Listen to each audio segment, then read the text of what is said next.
Welcome to Mouhas diary my channel. অখণ্ড মণ্ডলাকারং ব্যাপ্ত যেন চরাচরং তৎপাদং দর্শিতং শ্রী গুরবে নমো।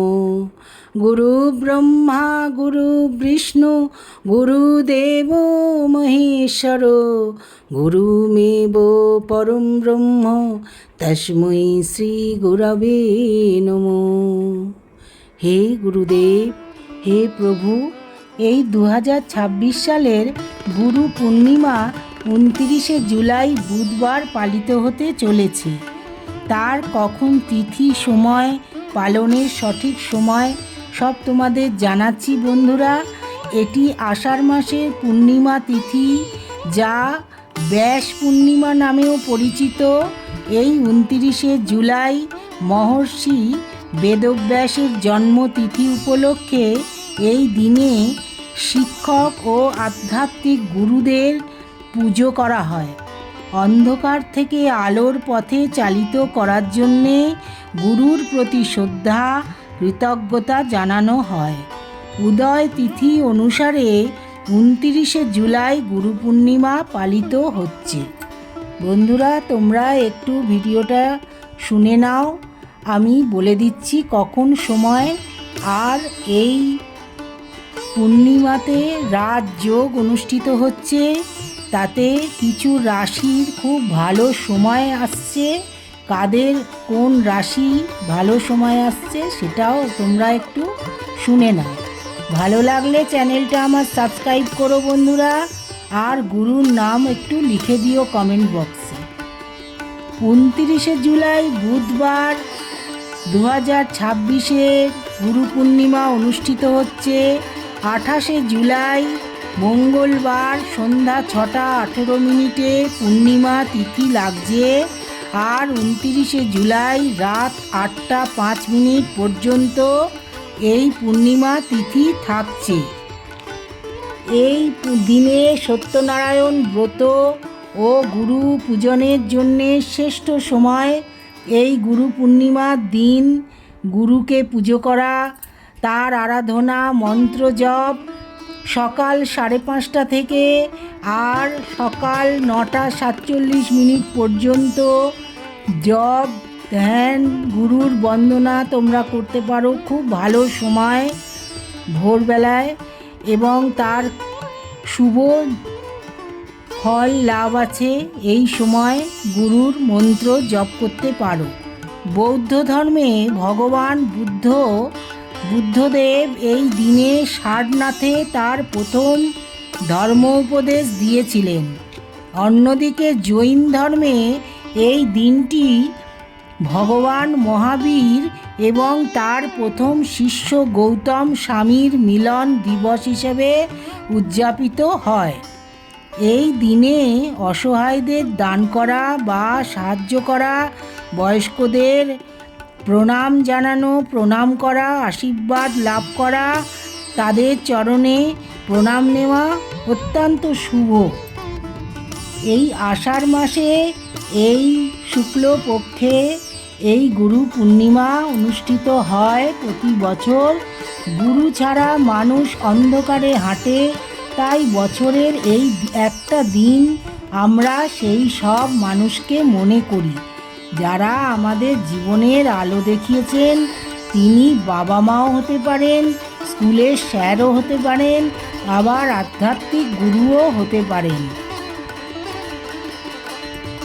এই দিনটির সঙ্গে জড়িয়ে আছে মহর্ষি বেদব্যাসের নাম।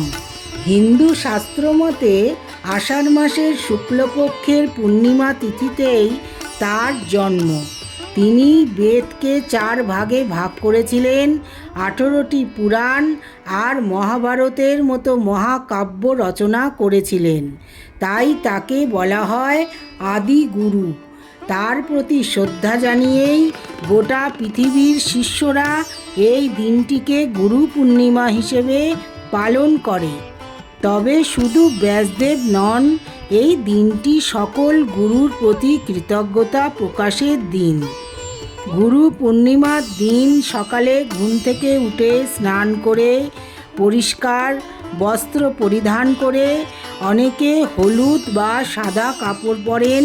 তারপর গুরুদেবের ছবি বা ইষ্টদেবের সামনে ফুল, চন্দন, ধূপ, দীপ জ্বালিয়ে পুজো করা হয়। গুরু ব্রহ্মা, গুরু বিষ্ণু, গুরুদেব ও মহেশ্বর মন্ত্রটি জপ করতে পারলে শুভ ফল লাভ করা যায়। যারা দীক্ষিত তারা এই দিনে গুরুর কাছে প্রণাম করে আশীর্বাদ নেন। যারা দূরে থাকেন তারা ফোনে বা ভিডিও কলেও শ্রদ্ধা জানান। এই দিন উপবাস রাখা, দান ধ্যান করার নিয়মও আছে। গরিব ছাত্রকে বই, ক্ষুধার্ত মানুষকে অন্নদান, অনেক পুণ্য হয়। সন্ধ্যাবেলা পূর্ণিমার চাঁদ উঠলে তাকে অর্ঘ্য দেওয়ারও প্রচলন আছে। অনেক বাড়িতে এই দিন সত্যনারায়ণের পুজো করা হয়, গীতা পাঠ করা হয়। সত্যনারায়ণের সাথে মা লক্ষ্মীরও পুজো করা হয়। 29শে জুলাই সারা দিনই পূর্ণিমা তিথি থাকছে, তবে রাত 8টা 5 মিনিটে শেষ হয়ে যাবে। তাই সন্ধ্যার আগেই পুজো সেরে নেওয়াই ভালো। আর ভোরবেলায় ব্রহ্ম মুহূর্তে জপ ধ্যান করলে মন সবচেয়ে শান্ত থাকে।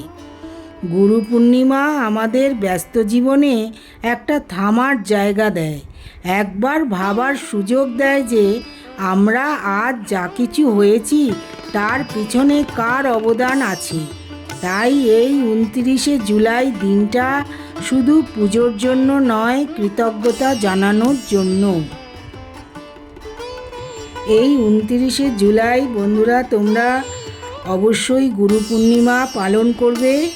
আর এই গুরু পূর্ণিমায় কিছু রাজযোগ সৃষ্টি হচ্ছে, যার জন্যে অনেক রাশিতে, কয়েকটা রাশির ওপর তার রাজযোগ গঠিত হচ্ছে এবং তাদের ভালো সময় আসছে। জেনে নাও যে কোন কোন রাশির ভালো সময় আসছে। এবার গুরু পূর্ণিমায় জ্যোতিষশাস্ত্র বিশ্লেষণ অনুসারে সূর্য ও বুধের সংযোগ শক্তিশালী বুধাদিত্য রাজযোগ সৃষ্টি করছে। এর পাশাপাশি শশা রাজযোগ এবং হংস রাজযোগের মতো শুভ রাজযোগও কার্যকর হবে। এই গুরুত্বপূর্ণ রাজযোগগুলির সংমিশ্রণ বুদ্ধিবৃত্তিক ক্ষমতা, কর্মজীবনের উন্নতি এবং সসম্মানে উল্লেখযোগ্য বৃদ্ধি ঘটাচ্ছে। 56 বছর এই শুভ উৎসব এমন আগে ঘটেনি, একযোগে ঘটেনি।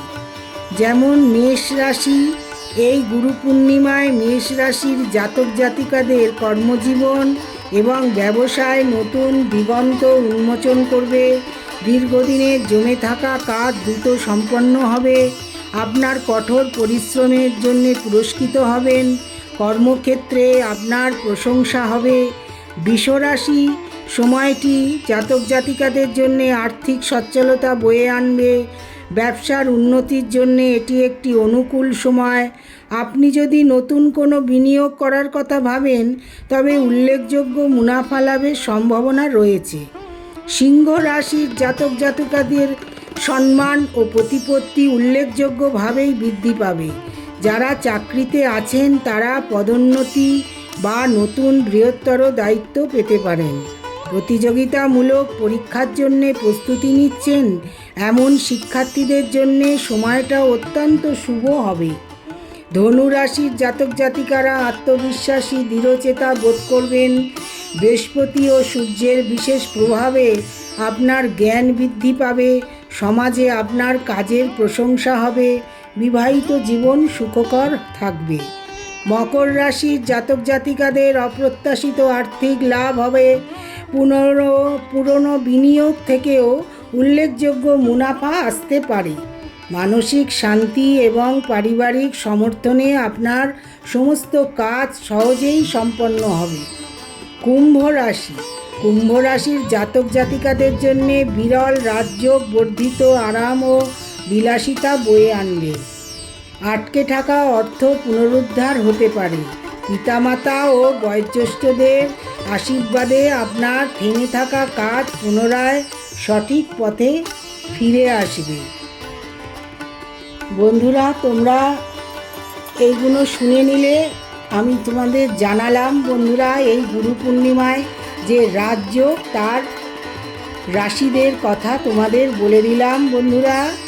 আর ভগবানের নাম স্মরণ করে, বিষ্ণুদেবের মন্ত্র নাম করে আজকে বলে দিচ্ছি তোমাদের। কৃষ্ণায় বাসুদেবায় হরয়ে পরমাত্মনে প্রণত ক্লেশ নাশায় গোবিন্দায়